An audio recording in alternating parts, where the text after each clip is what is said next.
या ठिकाणी या आपल्या मेळाव्याला पाठिंबा देण्यासाठी जिल्हा परिषद सदस्य आपल्या भगिनी सिंधू वहिनी या ठिकाणी आलेले आहेत।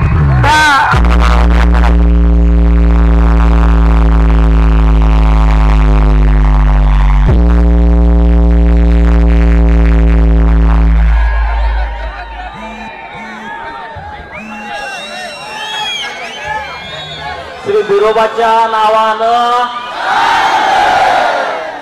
मागचे बोलत नाही, देव बघतोय, जवळ आहे। बिरोबाच्या नावानं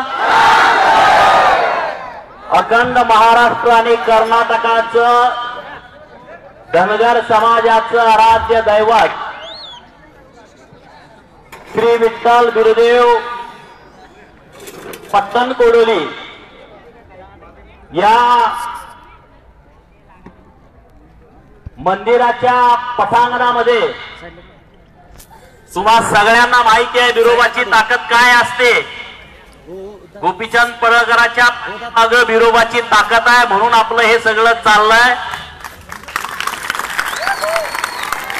आणि मग गोपीचंद जर असं चालत असेल तर बिरोबाची शक्ती काय तुम्हा सगळ्यांना माहिती आहे। आरेवाडीच्या बिरोबाच्या बनामध्ये 16 ऑक्टोबरला या महाराष्ट्रातल्याच नव्हे तर अखंड हिंदुस्थानातल्या प्रस्थापित राजवटीला सुरुंग लावायचं काम आरेवाडीच्या बिरोबाच्या बनातनं झालेलं आहे। आणि आज पट्टणकोडोलीच्या श्री विठ्ठल बिरोदेवाच्या मंदिराच्या प्रांगणातून महाराष्ट्र सरकारच्या बुडाखाली जाळ लावायचं काम आपल्याला करायचं आहे।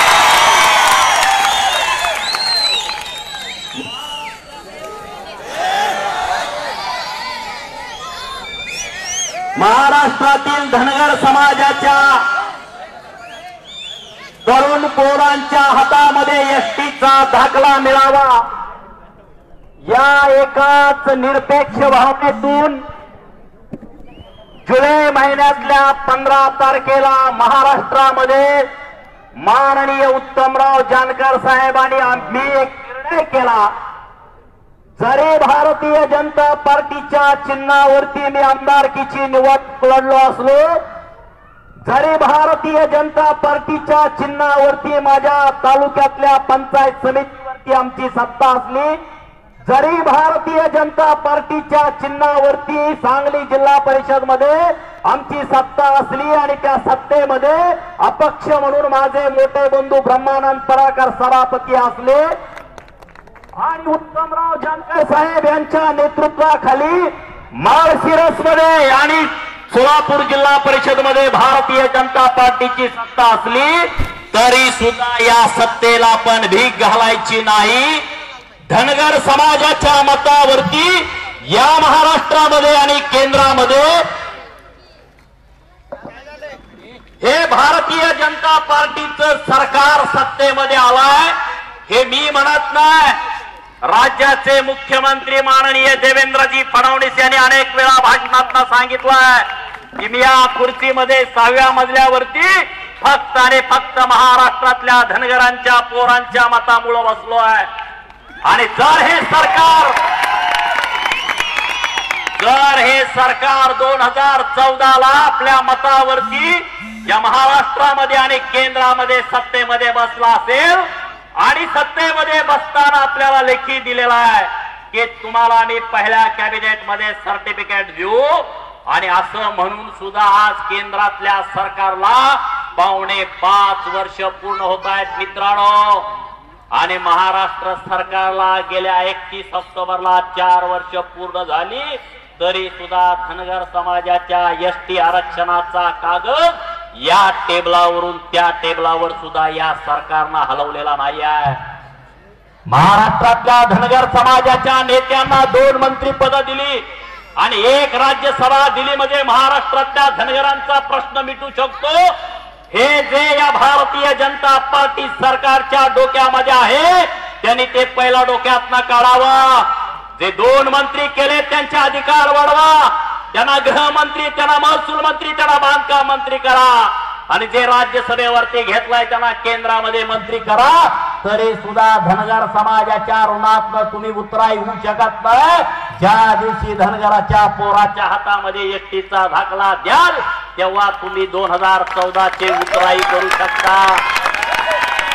तिथं मुंबईमध्ये येशीत बसून लय गणित मांडणारा गडी आहे, त्याच्या मागे कोण नसतो तो गणित करतो. हे असं आहे, ते तसं आहे, हे असं आहे, आम काय धनगर समाजाला 2 मंत्रीपद दिले, खासदार दिले, आता टेन्शन नाही. अहिल्या जयंती सरकार साजरी करते, आता टेन्शन नाही. मधनं सोलापूर विद्यापीठाचा आपण मुद्दा घेऊ, घोषणा करू, सोलापूर विद्यापीठाला नाव दिलंय, काय टेन्शन नाही. त्यांना वाटतं धनगर वेडा आहे. त्यांना काय वाटतंय? धनगर वेडा आहे. पण त्या सरकारला कुठं माहित आहे? पट्टण कोडोलीतल्या माझ्या डोक्यावरती फेटा असणाऱ्या माझ्या बापाजवळ सुद्धा अँड्रॉइड मोबाईल होय हे सरकारला अजून माहित नाही. मेंढराच्या मागे जाणारा माझा बाप त्या व्हॉट्सअप वरती, ट्विटर वरती बघतोय सगळं, फेसबुक वरती लाईव्ह, आता वाड्यावरती हा कार्यक्रम चालू आहे. सरकारच्या बापाला कुठं माहित आहे?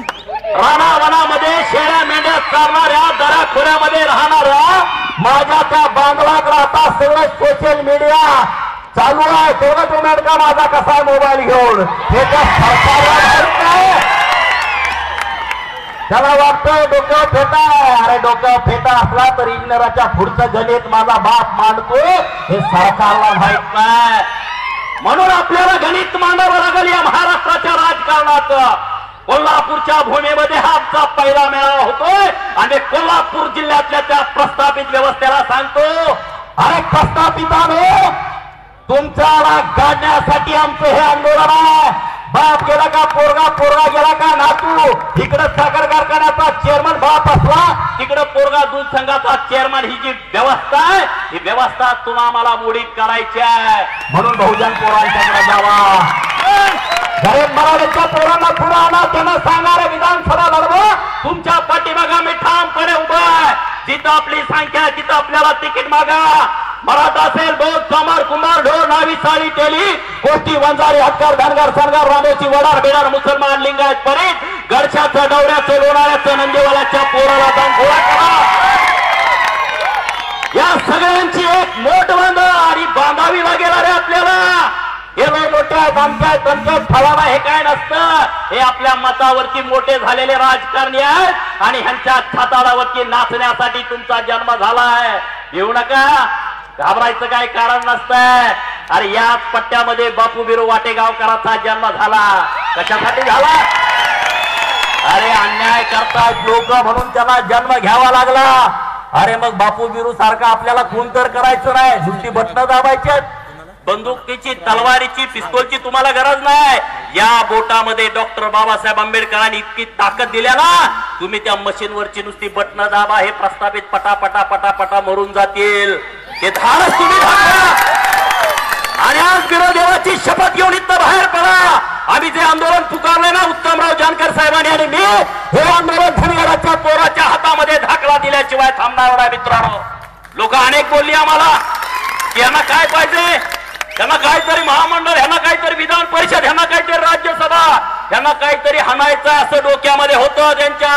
लोकांनी आम्हाला विचारलं तुमचा स्वार्थ काय? अरे बिनस्वार्थी फिरायला आम्ही काय संतांची औलाद आहे का? आम्हाला सुद्धा स्वार्थ आहे, पण आम्हाला स्वार्थ असा आहे, गोपीचंद आणि उत्तमराव दोघ आमदार खासदार होऊन चालत नाही. या महाराष्ट्रातली 35 धनगराची पोरं आमदार करायचा आमचा स्वार्थ आहे आणि ते आपण करू शकतो. ही ताकद आपल्यामध्ये, आपल्याला कळलंच नाही राजकारण. अरे ही ताकद आपल्या अंगामध्ये आहे, ती आपण करू शकतो.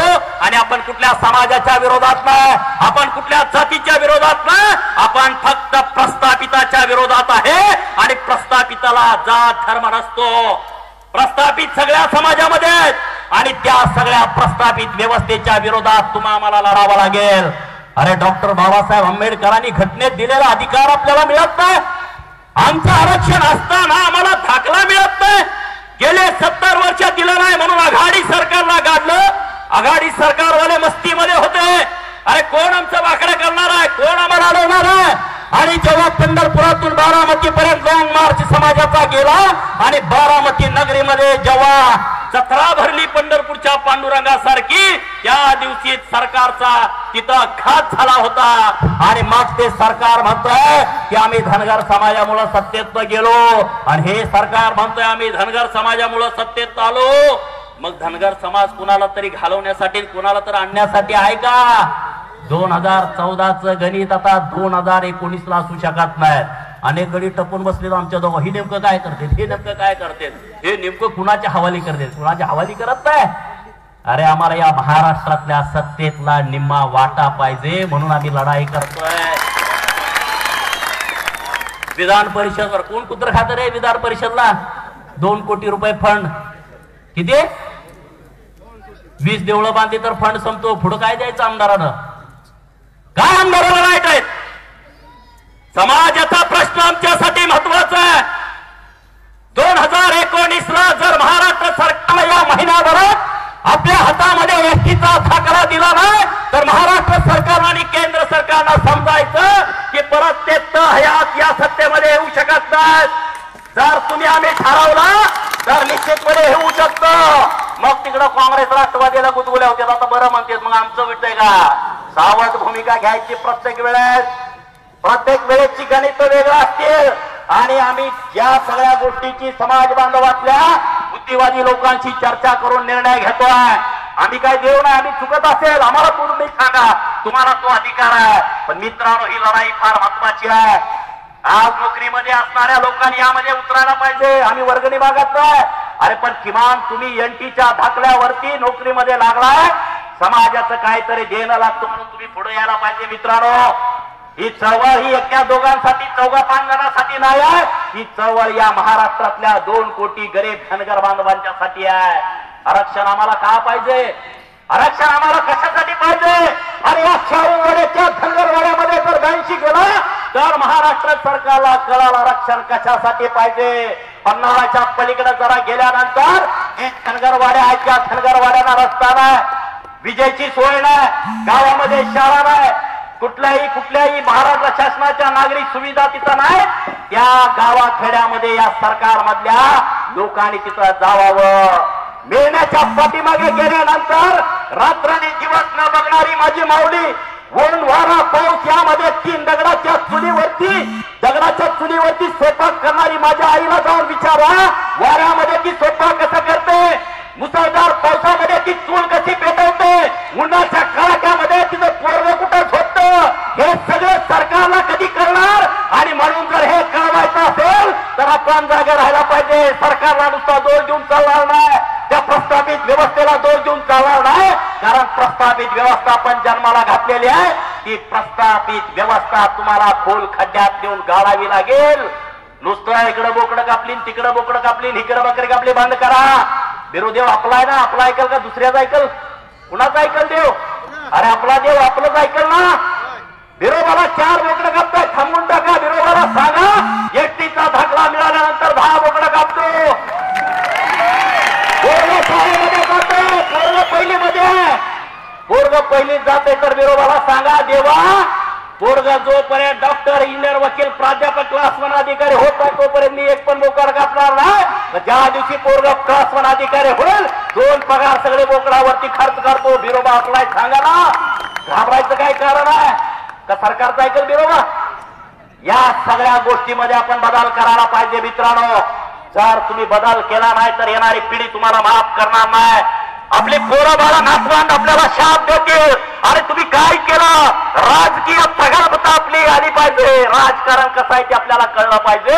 आणि प्रत्येक वेळेस आपण म्हणतो राजकारणावर काही बोलू नका, अहिल्या जयंती असली राजकारणावर बोलू नका, कुठला सामुदायिक कार्यक्रम आहे राजकारणावर बोलू नका. अरे मग काय तिथं कीर्तनाचा कार्यक्रम आहे काय बोलणार काय तुम्ही? कशावरती बोलणार? राजकारण तुम्ही करायला शिका मित्रांनो. इथं 10 लाख लोक यात्रेला येतात.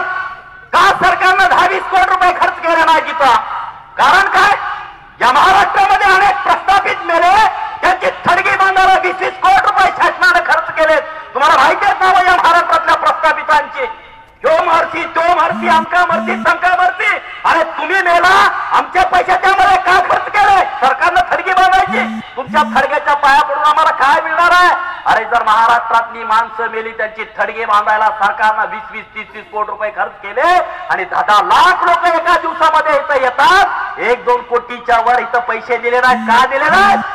कारण आपण राजकारणामध्ये कमी आहे. राजकारण आपल्याला कळलं नाही. अरे ज्याचं बायकोचं मत सुद्धा ज्याच्या मागं नाही ते पुढारी झाले, पण 2-2 कोटी लोकांना कळलं नाही राजकारण कसं करावं. मग जे नोकरी करतात त्यांनी नोकरी करा, जे व्यवसाय करतात त्यांनी व्यवसाय करा, पण माझ्यासारखे जे फकीर फिरतायत त्यांनी राजकारण करा, राजकारण शिका. त्यांनी तुम्हाला 100 वेळा गंडवलं, 10 वेळा तर गंडवायला शिका. नाहीतर आलं का बिरोबाची पडडी घेऊन पुढे आलं, माकवाची पडडी शिवलं, झालं आपलं कामच झालं. बोंबलं. किती सोप्यात, किती सोप्यात. त्यांना माहित आहे एकदा भांडवल फिरवलं का ह्यांचं काम होतंय. ती तुमच्याकडे लक्ष सुद्धा देत नाही. कारण पुत्र सुद्धा आपल्याला विचारत नाही. कारण आपण देवावरती प्रचंड विश्वास ठेवतो, श्रद्धा ठेवतो.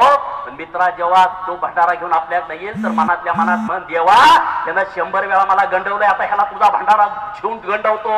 देव आपला ऐकल ना, मनातल्या मनात बोललेलं. त्याला वरनं सांगा ना, का देव त्याचं ऐकल? अरे किती वेळा पण आपला या राज्यामधला बॅकलॉग भरून काढावा लागेल आपल्याला, आणि तो एसटीचा धाकलाच आपला बॅकलॉग भरून काढू शकतो. 1931 साली माननीय उत्तमराव जानकर साहेबांनी सांगितल्याप्रमाणे या देशामध्ये इंग्रजांनी पहिल्यांदा जात न्याय जनगणना केली. आता मेंढरं मोजली जातात, गुरं मोजली जातात, कुत्री मोजली जातात, गाढवं मोजली जातात, घोडी मोजली जातात, पण 5 वार माणसं मोजली जात नाहीत. 1931 ला पहिल्यांदा या देशामध्ये इंग्रजांनी जात न्याय जनगणना केली. आणि आपण जेव्हा बॉम्बे स्टेट मध्ये होतो तेव्हा या बॉम्बे स्टेटची लोकसंख्या 3,21,00,000 होती आणि त्यापैकी 28,51,000 आपण होतो. सगळी शिकलेली पोरं आहे, कॅल्क्युलेट ज्ञान करा. 3,21,00,000पैकी जर आपण 28,51,000 1931 ला असो आणि 1989 ला सरकार आपल्याला 3.5% आरक्षण देतंय. किती वेड्याचा बाजार आहे बघा. हम दो हमारे दो व्हायच्या आधी आपल्या पोरं किती आहेत? किती आहेत? दादा आहेत का नाही? अरे दादा सोडून द्या, 4-4 जरी मोजली तर टक्केवारी झाली किती? 15-16% होते. तरी सुद्धा काय काय गडी म्हणते आरक्षण आम्हाला 3.5% द्या. काय म्हणते स्टेटमेंट ऐकताय ना तुम्ही? आम्हाला एसटीचं आरक्षण 3.5% द्या. असला अजिबात चालणार नाही. एसटीचं आरक्षण देताना या महाराष्ट्रातला एक ना एक धनगर सरकारनं मोजायचा आणि त्या टक्केवारी प्रमाणे आम्हाला आरक्षण द्यायचं. आम्हाला जास्त पण नको आणि अजिबात कमी नको. बरोबर ना? का कमी घ्यायचं आपण? अरे कायदा तसा नाही ना. डॉक्टर बाबासाहेब आंबेडकरांनी जी घटना लिहिलेली आहे त्या घटनेमध्ये आणि एसटी आणि एसटीचं आरक्षण हे लोकसंख्येवरती दिलं जातं. जर 10 वर्षानं एसटी आणि एसटीची लोकसंख्या मोजली जाते. आज महाराष्ट्रामध्ये मराठा समाजाचा आरक्षणानं घात केलाय. या राज्यामध्ये 30% असणारा मराठा समाज त्याला 16% आरक्षण दिलंय. ते पण 48%च्या 16% आरक्षण दिलंय. मला त्या मराठा नेतृत्वाला प्रश्न करायचा आहे, अरे कशासाठी तुम्ही या युवक मराठ्यांच्या डोक्यामध्ये दगड घातला? कुठल्या अभ्यासानं तुम्ही आरक्षण घेतलं? आम्हाला तसं आरक्षण नको आहे. आम्हाला आमच्या संख्येप्रमाणे आरक्षण पाहिजे. जिसकी जितनी संख्या भारी उसकी उतनी भागीदारी, या तत्वानं आम्हाला आरक्षण पाहिजे. आणि मग कोल्हापूरमध्ये तुम्ही जावा मित्रांनो. अनेक लोक या कार्यक्रमाला आले नसतील. अनेक लोक म्हणणार कुठे ह्याच्या नादाला लागता, हेच काय खरं असतं का, त्याचं काय खरं असतं? त्यांना जाऊन भेटा. 2 तास दिवसाचं काढा, 2 तास. ही गुरं मेंढर धारा काढायच्या, ऊसाला पाणी द्यायचं, ऊस कारखा, हे रोजच आहे. पोरं शिकवायची, पोरं मोठी करायची, त्यांची लग्न करायची, हे सगळं रोज चालू आहे ही प्रक्रिया. होते नाही जनावराला बी पोरं होते तीच की. आपल्याला त्याला काय एवढं काही सिरियस ठेवू नका, त्यात नाही अडकून पडू नका. नाही माझी पोरं बंगला गाडी, पोरग शिकलं, ती सासू सासरा मेवणा मेवणी ह्याच्या पलीकडे ती बघत नाही, ती तुम्हाला सुद्धा बघत नाही परत. त्यामुळं विचार करताना आता समाजाचा विचार करा. उत्तमराव जानकरांचा कारखाना आहे, काय कुत्र चावलं का फिरायला? तुम्ही कोण गेलता का पत्रिका द्यायला? लोक म्हणले ह्यांना काय हाणायचं? अरे कुठल्या आमदाराकडे उत्तमराव सारखा बंगला आहे? लोक मला विशेष वाटतं, ह्यांना काहीतरी ढापायला. आमच्याकडे काय, आम्ही काय भिकार आहे का काय? आमच्याकडे कमी आहे, फंडच नाही ना, अधिकार नाही द्यायचा, एवढंच ना. तू येईल ना 2019 ला? अरे 2019 धनगराच्या पोराच्या हातामध्ये एसटीचा दाखला तर देणार आहे. आणि उत्तमराव, मी आणि माझ्या बरोबर या राज्यातली पोरं विधानसभेमध्ये आणि लोकसभेमध्ये आपल्याला जायचं आहे. हे काय चोरी करतो का आपण? गेले 70 वर्ष आपण दिलंय, आता घेऊ ना? का बिघडतं या व्यवस्थेचा? अरे धनगराचं मत देताना तुम्हाला चालतं, धनगराच्या पोराला तिकीट देताना त्याची जात विचारली जाते. अरे धनगराचं मत घेताना तुम्ही वाटत नाही, मग धनगरांना तिकीट देताना तुम्हाला का लाज वाटते, का तुम्ही जात विचारता? आणि हे बहुजनांच्या पोरांना समजावून सांगा, गरीब मराठ्यांच्या पोरांना नेतृत्व द्या मित्रांनो. या व्यवस्थेमध्ये तुम्ही घुसा, या हातकणंगले विधानसभा मतदारसंघामध्ये तुम्ही आमदार उभा करा, इचलकरंजी विधानसभा मतदारसंघामध्ये दाराची तयारी करा. तुमच्या हातामध्ये ते करू शकता. ज्याला ठरवा त्याला निवडून आणता आलं पाहिजे आणि ज्याला ठरवा त्याला तुम्हाला पाडता आलं पाहिजे. या दोन गोष्टी तुम्हाला जर जमल्या ना, तुम्हाला चौकात नमस्कार भेटतील, आल्यानंतर चहा प्या म्हणतील, मेंढक्याला सुद्धा व्यवस्थित आदमीनं बोलतील. कधी? तुमचा उपद्रव्य मूल्य दिसल्यानंतर. गावात एखादं हुबलाक माणूस असतं बघा, आगाऊ माणूस, त्याला गाव सगळं नमस्कार करतं, तुम्हाला गरीब माणसाला करत नाही. साखरपुडा जरी ठरला तर सुपारी फोडायला त्याला बोलू देत पुढं, कारण त्यांना माहित आहे ह्याच्या हस्ते जर सुपारी नाही फोडली तर ही लग्न मोडत. पोरगा दारुडा आहे म्हणून सांगतं, पोरगा नालाय काय गावात फिरतं, टवाळक्या करतं, काय त्याला माहित नसतं, पण त्याच्या हस्ते सुपारी फोडली नाही त्याचा राग असतो. पुरीच्या बाजून जर सुपारी नाही फोडली, हे पुरी वागायला लय वाईट आहे, चांगली किती बी असू द्या त्याला बिघडवायचं असतं, ती त्या आई बापाला माहित असतं. त्याच्या हस्ते जर सुपारी फोडली एकदम ओके, ती म्हणजे एक नंबर आहे. दारोड जरी पोरगा असला एक नंबर आहे, ती पहिलं पेत होतो कुणाचा नादाला लागून, आता अजिबात पेत नाही. ती भूमिका तुम्ही घ्या, नाहीतर तुम्हाला कोण विचारायचं नाही. गावातला आगाऊ माणूस मेला गाव अख्खं बंद करते ती. तुम्ही आम्ही गरीब मेला, मेल्याला बी माहित नाही, जळल्याला बी माहित नाही, माती झालेली बी माहित नाही, पाहुणं सोडून कुणाला सुद्धा माहित होत नसतं. गावातली ही परिस्थिती आहे. म्हणून तुम्हाला मी हात जोडून सांगतो, या कोल्हापूर जिल्ह्यामध्ये आज गणपती तोडणीचा हा कार्यक्रम आहे. हनुमानाची शेपटी पेटवल्यानंतर जसं लंका काढली होती, आज कोल्हापूर जिल्ह्यातल्या प्रस्थापितांच्या शेपटीला आग लावायची आपल्याला. ही लंका जळायची आपल्याला कसल्याही परिस्थितीत. या प्रस्थापितांचे तुम्ही म्हणणार माझ्याकडे गाडी नाही, माझ्याकडे घोडं नाही, माझ्याकडे पैसे नाही, मग कसं? हनुमान श्रीलंकेमध्ये लंकेमध्ये गेलता रावणाच्या, काय घेऊन गेलता का? काय गेलता? मोकळत गेलता ना. त्याला बांधलेला कासरा बी रावणाचाच होता, शेपटीला चिंध्या बांधल्या त्या बी रावणाच्या होत्या, राखेल ओतलं ती बी रावणाचं होतं, गाडी ओढली ती हनुमान घेऊन गेलता का? सगळं ती रावणाचीच होती. शेपटी फक्त त्याची होती, आग लावली त्यांनी, पण लंका रावणाची त्यानं जाळली. काहीच भांडगड नव्हतं जवळ, काहीच हत्यार नव्हतं. त्यामुळे आपल्याला जरी काय हत्यार नसलं तरी सुद्धा आपण या रावणांची लंका जाळू शकतो. आणि त्याची सुरुवात आपण इथं विठ्ठल बिरोदेवाच्या पवित्र मंदिरात करतोय. जे इथं घडतं ते महाराष्ट्रात घडू शकतं, ह्याचा विश्वास सगळ्यांना आहे. आणि कपाळाला भंडारा लावून या बिरुदेवाचा आपण एवढंच ठरवायचं आहे की या सरकारनं आपल्याविषयी बेईमानी केली तर हे सरकार 9 वर्षाचा खाता काढून त्याला गाडावा लागेल आणि त्याच्यावरती आपला झेंडा उभा करावा लागेल. हे 2 महिने फार महत्वाचे आहेत. या 2 महिन्यात मिळालं तर आरक्षण, नाहीतर आपल्याला कोणच आरक्षण देत नाही. बरोबर का? एकदा आचारसंहिता लागली तर आपल्याला आरक्षण मिळू शकत नाही. तर सांगताना काय सांगते, ते दिल्लीला पाठवायचं आहे. खोटं आहे, 100% खोटं. दिल्ली बिल्ली काय नाही, फक्त एक 4 ओळीचं पत्र काढायचंय सरकारनं अध्यादेश की महाराष्ट्रामध्ये याला मराठीमध्ये धनगर म्हणावं आणि इंग्लिश मध्ये त्याला धनगर म्हणावं. किती ओळीचं पत्र? 4 आणि खर्च आहे. किती? आपल्याला आरक्षण देण्याची प्रक्रिया फक्त 4 आणि खर्चाची. तुम्हाला पटत्या का? पटत्या का? नाही पटत. खरं आहे. उत्तमराव मी जे सांगतोय ना 100% खरं आहे. सरकारला सुद्धा आता कळलंय. आम्ही तीच इकडं काय कालवा केला, आम्ही सगळीकडे बोंबळत पडतो, सगळ्या धनगरांना जागा करतो, ती बंद करतो. टाटा इन्स्टिट्यूट ऑफ सोशल सायन्सचा सर्वे आला, टीव्ही बातमी आली, निगेटिव्ह आला, दुसऱ्या दिवशी पेपरला बातमी आली पॉझिटिव्ह आला. अरे कुठली Tata institute of survey science? कोण कुत्रा विचारत नाही त्या संस्थेला, त्याला अरबी समुद्रात आम्ही बुडवलंय. आणि जर कोण धनगर समाजाचा नेता या Tata institute of social science सर्वेचा जर पाठिंबा देत असेल तर त्या नेत्यानं ह्याची सगळी जबाबदारी घ्यावी. अर्धवट कुठल्याही विचारावरती कुठलाही स्टेटमेंट करू नये. टाटा इन्स्टिट्यूट ऑफ सोशल सायन्सला या धनगरांना अधिकार नाही सर्टिफिकेट देण्याचा. एखादा नवीन जर समाजाचा समावेश करायचा असेल तर ती संस्था नेमायची, ती पण संविधानिक असली पाहिजे. त्या संस्थेला कुठलाही अधिकार नाही, ती नेमायची गरज नाही. धनगरांच्या डोळ्यामध्ये धूळफेक करण्यासाठी सरकारनं 4 वर्ष वाया घालवण्यासाठी नेमलेल्या संस्थेचं नाव Tata institute of social science आहे. त्याचा आणि आपल्या आरक्षणाचा काडी मात्र संबंध नाही. आरक्षण फक्त आणि फक्त महाराष्ट्र सरकारच्या हातामध्ये आहे.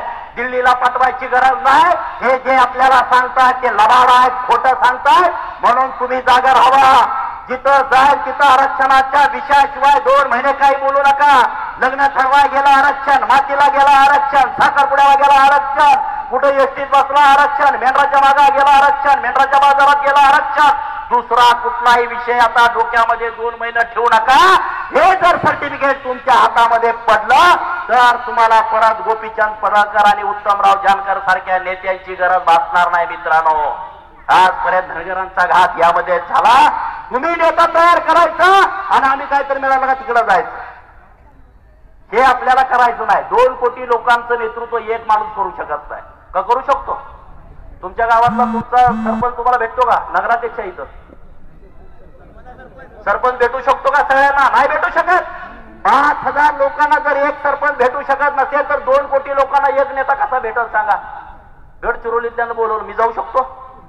एक आणि उत्तमराव आणि एक गोपीचंद या महाराष्ट्राची गरज नाही. मित्रांनो, असे शेकडो गोपीचंद आणि शेकडो उत्तमराव तुम्हाला जन्माला घालावे लागतील. व्यक्ती केंद्रित राजकारण करून चालणार नाही आपल्याला. आजपर्यंत व्यक्ती केंद्रित राजकारणामुळे झाला. इथून पुढच्या काळामध्ये व्यक्ती केंद्रित राजकारण आपल्याला करायचं नाही. आज आम्ही तुमच्याकडे आरक्षणाचा लढा म्हणून आलोय आणि पुढची जी राजकारणाची लढाई आपल्याला करायची आहे ती खरी महत्वाची लढाई आहे. उत्तर प्रदेश मधल्या धनगर समाजाला दाखला दिला पण तिथं चळवळी तयार झाले नव्हते. आज नेतृत्व कुणी करायचं तिथं प्रश्न निर्माण झालाय. धनगर समाजाच्या आरक्षणाच्या अखेरच्या लढ्यातनं या महाराष्ट्रातनं 100 पोरं तयार झाले चांगली हाडाची. आज आम्ही डोळ्यानं बघतोय. आम्हाला रोज फोन येतात, मला इथं आमदारकीचं निवडणूक लढायची आहे. हे या चळवळीचं यश आहे. जो ग्रामपंचायत निवडणूक लढवायला घाबरत होता ते म्हणतोय मी आमदारकी लढायची आहे. हे या चळवळीचं यश आहे. आणि मी तुम्हाला सांगतो, गावगाड्याच्या राजकारणामध्ये पैसे घालवू नका. सरपंचकी, सोसायटी, दूध संघाची काय नाही, काय त्यात पैसे अजिबात घालवू नका. त्या ग्रामसेवकाची, सरपंचाची प्रत्येक ग्रामपंचायत भांडणं चालू आहेत. का?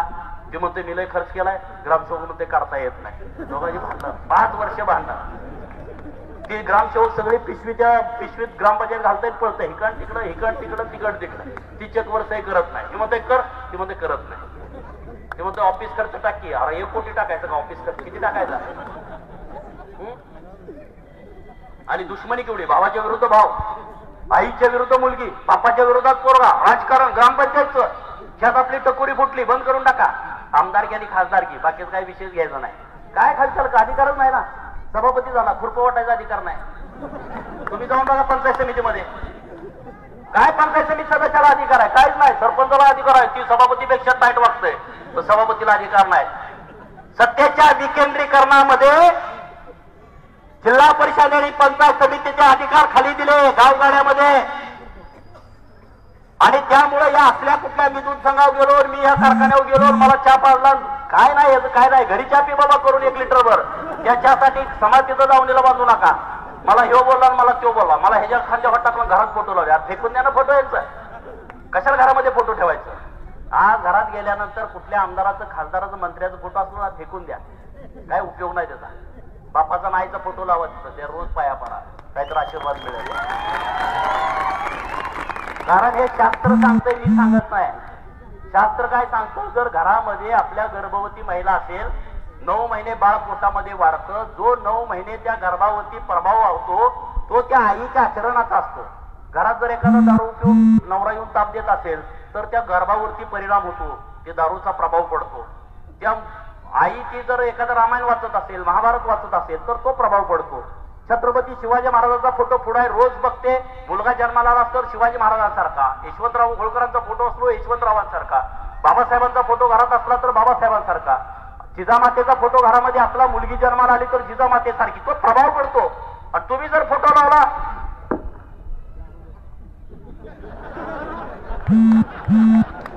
तुम्ही आता पुन्हा कुणाचं लावले, तुम्ही आता दत्तकला असताल. तुम्ही जर ते घरात फोटो असलो अवलाद 100% पडतील, त्यात अजिबात फरक पडत नाही. तुम्ही मला सांगा परत. त्यामुळे इथून गेल्यानंतर बिरुदेवाचा फोटो लावा, बापूबाईचा फोटो लावा, शिवाजी महाराजांचा, बाबासाहेबांचा, महात्मा ज्योतिबा फुलेंचा, सावित्रीबाईंचा, अहिल्यादेवींचा, अण्णाभाऊ साठेंचा, नरवीर राजा उमाजी नायकांचा फोटो लावा. हे सगळे फोटोच का नाही? रात्री हे विसर्जित करा, नदी जवळ आहे तुम्हाला, काय उपयोग नाही याचा. हे आपल्याला काही देत नसतात. तुम्ही उगाच मागत बसू नका. या जगात काय मागून मिळत नाही. तुम्ही कोल्हापूरमध्ये रेल्वे स्टेशनवरती गेला आणि कोणाला 200 रुपये दिले, असं कोण आहे का बेकाऱ्याला? बोट वर करत किती देता? 5 रुपये. किती देता? मागून भीक मिळते, मागून अधिकार मिळत नाही मित्रांनो. आणि आपण सरकारकडे काही मागत नाही. आपला अधिकार आहे. मानगुटीवर बसून घ्यायचा आहे. मानगुटीवर सरकारच्या, त्यासाठी तुम्ही तयार राहा. बघा तुम्ही राजकारण या 5-10 वर्षात राज्यात काय होतंय. तुम्ही नुसतं बघत राहा, आम्ही करत राहू. धनगरांचा विश्वासघात करणार नाही एवढंच या बिरुदेवाच्या मंदिरात सांगतो तुम्हाला. आमच्या जाणारी लयत आपल्यात.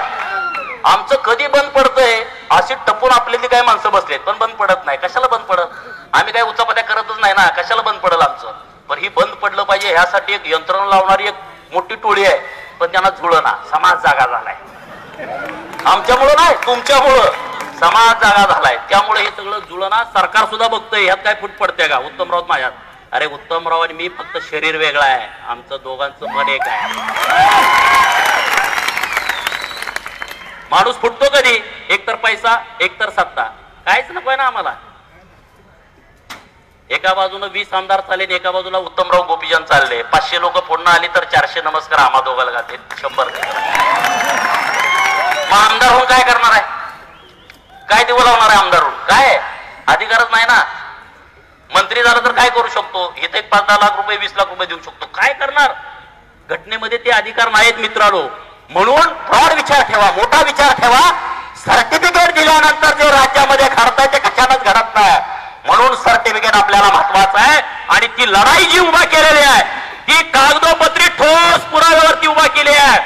सरकार निरुत्तर आहे. एक सुद्धा सरकारचा मंत्री या विषयावरती अर्धा तास स्पष्ट चर्चा करू शकत नाही. कारण त्याला प्रत्येक गोष्टीला उत्तर आहे. आणि तेच धनगड नावाचं जे भूत उभा केलाय. या राज्यामध्ये आंदोलन अनेक झाले, आम्ही बी करायचो, आम्ही बी घोषणा द्यायचो धनगरांना आरक्षण मिळालं पाहिजे. पण आरक्षण कसं मिळू शकतं हे आम्ही समाजाला सांगितलं आणि तेच आम्ही सरकारला सांगितलं. म्हणून आज राज्य उभा राहिलाय. मराठवाडा, विदर्भ, खानदेश, कोकण आणि मुंबई. पुढच्या महिन्यामध्ये आपल्याला मुंबईमध्ये डॉक्टर बाबासाहेब आंबेडकरांच्या 14 तळ्यातनं मुंबईकडे चालत निघायचं आहे. कोण कोण येणार कार्यक्रमाला? नक्की नक्की. मुंबईमध्ये ज्या दिवशी आपण घुसू, महाडमधनं चालत येताना घोडे घेऊन या, बकरे घेऊन या, कुत्रे घेऊन या, जे तुमच्याला असेल ते घेऊन या. आणि मुंबईमध्ये ज्या दिवशी आपण घुसू ना, अख्खा देश डोळं लावून बसला पाहिजे. मुंबईत काय घडणार? आझाद मैदानावरनं धनगराच्या पोराच्या हातामध्ये सर्टिफिकेट घेतल्याशिवाय मुंबई सोडायची नाही. चालतंय ना? तिथं 3 दगडाच्या चुलीवरती स्वयंपाक करायचा. आपण कुणाच घ्यायचं नाही. 10-20 हजार महिला आपण घेऊ बरोबर. त्या दगडावरती स्वयंपाक करायचा. मेंढराट करतो ना आपण, करतो का नाही? मुंबईमध्ये करू ना, तळ ठोकून राहायचं. सर्टिफिकेट हातात घेतल्याशिवाय जागा सोडायची नाही. बरोबर कौल कधी देतो? तसं आपण सरकारनं सर्टिफिकेट दिलं तरच जागा सोडायची. हे होऊ शकतं? तुम्ही म्हणू नका हे कसं होतं काय होतं. होऊ शकतं, आपल्याला कळलंच नाही काय होऊ शकतं.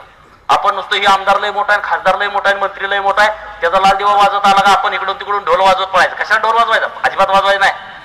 कोणाच्या पुढं असं ढोल वाजवत बसायचं नाही. अरे आमची कला आहे, आमची ही परंपरा आहे. आणि ही परंपरा आमचं काय बाजार करण्यासाठी नाही.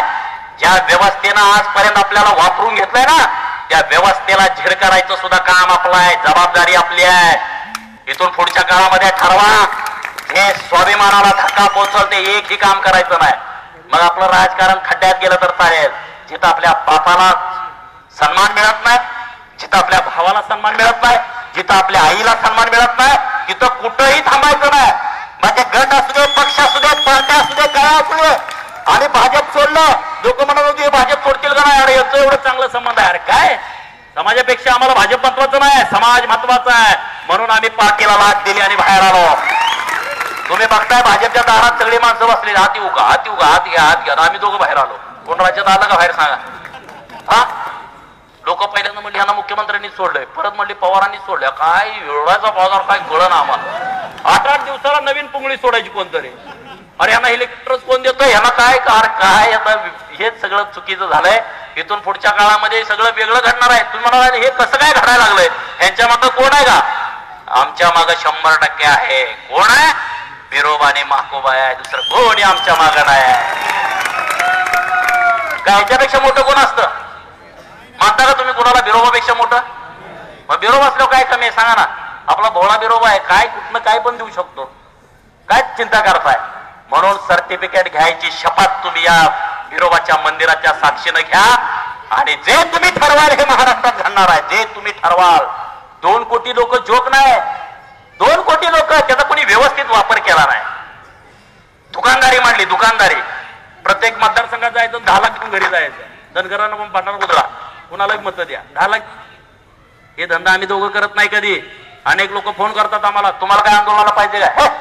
आम्ही कोणाचं बाहेरच्याच घेत नाही. आम्ही मेंढक्याकडे जाईल, त्याला सांगेल जेव्हा आम्हाला अडचण पडल, तू बोकाळ कापलंय ना, कातडं नुसतं आम्हाला दे, तरी आमचं हे आंदोलन मोठं होऊ शकतं. मला इथं बोकडं किती कापतात माहित नाहीत. आरेवाडीच्या बनात 50,000 एके दिवशी कापतात. 50,000 गुणुले 500 करा, हिशोब जमतो का? जी लोक आम्हाला टीका करतात का अरे तुमचं कसं होणार? अरे आम्ही सांगितलं की कातडं द्या, ट्रकाच्या ट्रका मिळतील की, पण ती वेळ येणार नाही, आल्यानंतर आपण बघू. त्यामुळे बाहेरच्या कोणाचं भिकाऱ्यांचं घ्यायची काही गरज नाही आपल्याला. ही काही लोक जी उठवतात ना वावड्या, भोगास वावड्या आहेत. अरे एवढं काय धनगर काय मेलाय का या राज्यातला? प्रचंड ताकद आहे. तुम्ही फक्त ठरवा या राज्यामध्ये काय करायचं, तेच होऊ शकतं. 2019चं सरकार महाराष्ट्रातलं तुम्ही म्हणाल ते होऊ शकतं. कुठलं पाहिजे ते होऊ शकतं. तुम्ही फक्त मनात आणा. नाही हो माझा साहेब आहे, तो आजी बरोबर माझं काम केलंय, आजोवर काम केलंय म्हणलं तर होणार नाही. तुम्ही सगळी सोडून द्यायची. त्यांनी जी गणवागणवी केल्या तुम्ही त्यांना सोडून द्यायचं ठरवलं, या राज्यात काही घडू शकतं. आज या बिरोबाच्या नगरीमध्ये तुम्ही सगळेजण आला. मी बिरोबाच्या चरणी एवढीच प्रार्थना करतो, देवा माझ्या महाराष्ट्रातल्या समाजाला एक प्रचंड ताकद दे, प्रचंड बुद्धी दे. आणि हे जे आरक्षणाचा अखेरचा लढा राज्यभर चालू आहे, या अखेरच्या लढ्याला प्रचंड ताकद मिळू दे. आणि राज्यामध्ये एवढी मोठी क्रांती पोरांच्या हातामधून घडू दे. इतक्या संख्येने तुम्ही उपस्थित राहिला त्याबद्दल तुमचं मनपूर्वक आभार व्यक्त